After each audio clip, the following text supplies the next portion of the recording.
Assalamualaikum warahmatullahi wabarakatuh. Jumpa lagi dengan saya Bu Asmi dalam mata pelajaran Bahasa Indonesia. Seperti yang saya sampaikan minggu lalu, kita masih akan membahas tentang negosiasi. Mengevaluasi teks negosiasi.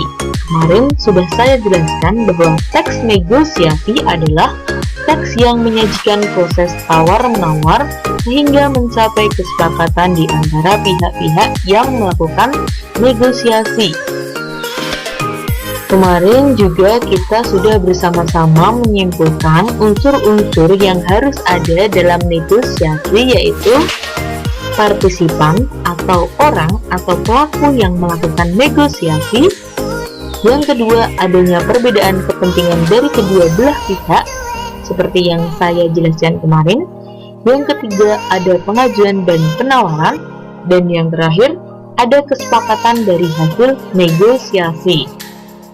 Nah, selanjutnya yang belum kita bahas, ciri-ciri teks negosiasi. Yang pertama, menghasilkan kesepakatan, tentunya yang saling menguntungkan kedua belah pihak. Kemudian, mengarah pada tujuan praktis. Maksudnya, yaitu proses negosiasi itu tidak memakan waktu lama, hanya menunggu persetujuan pihak kedua untuk menyetujui sebuah kesepakatan tersebut, kan praktis tuh. Yang ketiga, memprioritaskan kepentingan bersama, jadi sama-sama penting ya. Yang keempat, merupakan sarana untuk mencari penyelesaian. Jadi, dari negosiasi itu akan terselesaikan masalahnya atau perbedaan kepentingannya. Selanjutnya, cara menyampaikan pengajuan dan penawaran dalam negosiasi. Yang pertama, pihak pemilik program menyampaikan maksud dengan kalimat santun, jelas, dan terinci. Pemilik program itu maksudnya adalah pihak pertama. Misalkan pihak pertama mengajukan penurunan harga.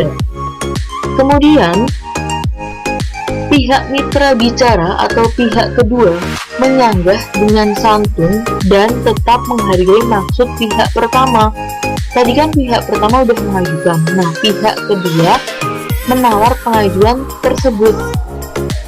Selanjutnya, pemilik program atau pihak pertama mengemukakan argumentasi atau alasan kenapa dia minta harganya turun. Misalkan ini tentang jual beli ya, dengan kalimat santun dan meyakinkan. Yang keempat, terjadi pembahasan dan kesepakatan dalam negosiasi. Tadi saya ambil contoh adalah sebuah jual beli, sebuah proses jual beli, tapi negosiasi itu tidak harus jual beli, ingat ya. Selanjutnya, apa sih tujuan kegiatan negosiasi itu? Tujuannya yang pertama tentu mencapai kesepakatan kedua pihak, kesepakatan atau persetujuan. Yang kedua, mengurangi perbedaan porsi setiap pihak. Kalau contoh gampangnya, misalkan perbedaan harganya itu kan tinggi penawarannya. Misalkan penjual ingin harga 100.000, pembeli ingin harga 50.000. Dengan bernegosiasi, nanti perbedaan itu akan semakin mengecil, mengurangi perbedaan porsi setiap pihak. Itu contohnya. Yang ketiga, saling menguntungkan tentunya tujuan negosiasi tersebut. Terus struktur teks negosiasi itu ada apa saja? Yang pertama, orientasi. Seperti teks yang lain, orientasi itu artinya pasti pengenalan, pembukaan atau deskripsi latar perkenalan untuk memulai negosiasi.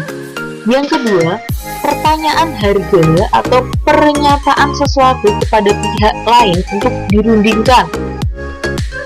Yang ketiga, ada penawaran, situasi yang dirundingkan terkait jumlah barang atau hal lain. Yang keempat, ada persetujuan atau kesepakatan yang dilakukan oleh kedua pihak dalam proses negosiasi. Coba kita lihat bersama-sama, ini contoh teks negosiasi.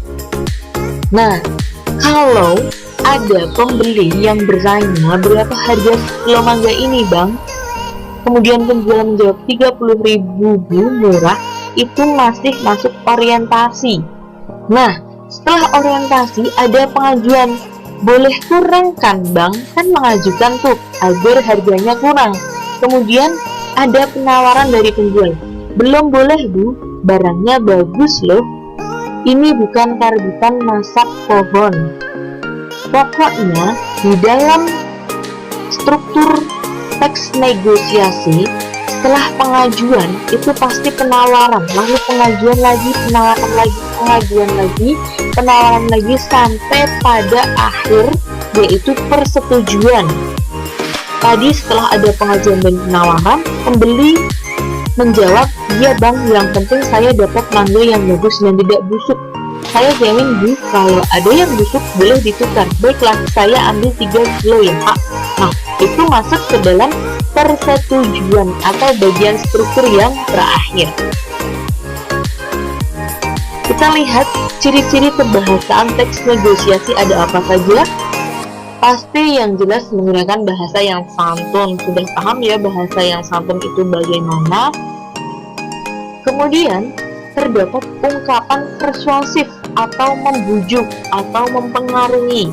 Kalau dari contoh yang saya berikan tadi, misalkan ungkapan persuasif dari pembeli itu seperti ini, belum boleh Bu, ini buahnya bukan buah karbitan loh. Itu adalah ungkapan persuasif dari penjual ya. Nah, kalau dari pembeli bagaimana? Misalkan tadi, kan lagi musim, boleh kurang ya. Nah, jadi ungkapan persuasif itu bisa dari pihak pertama ataupun pihak ketiga.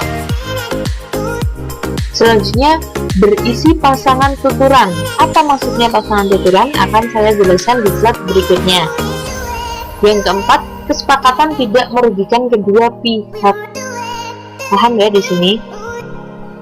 Kemudian yang keempat, bersifat memerintah dan memenuhi perintah.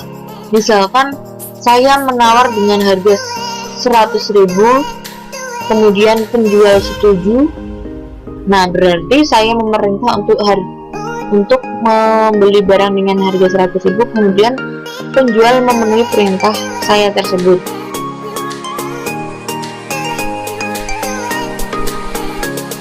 Nah, ini yang akan kita bahas tadi. Pasangan tuturan itu maksudnya pasangan, berpasangan. Jadi misalkan mengucapkan salam, pasangannya membalas salam. Yang kedua bertanya, pasangannya menjawab atau tidak menjawab. Yang ketiga meminta tolong, pasangannya memenuhi atau menolak permintaan. Yang keempat meminta, pasangannya memenuhi atau menolak permintaan. Yang kelima menawarkan, pasangannya menerima atau menolak tawaran. Yang keenam mengusulkan, pasangannya bisa menerima, bisa menolak usulan tersebut. Oke, terima kasih atas perhatiannya. Tetap semangat belajar. Ingat, orang tuamu ingin kamu jadi orang sukses. Assalamualaikum warahmatullahi wabarakatuh.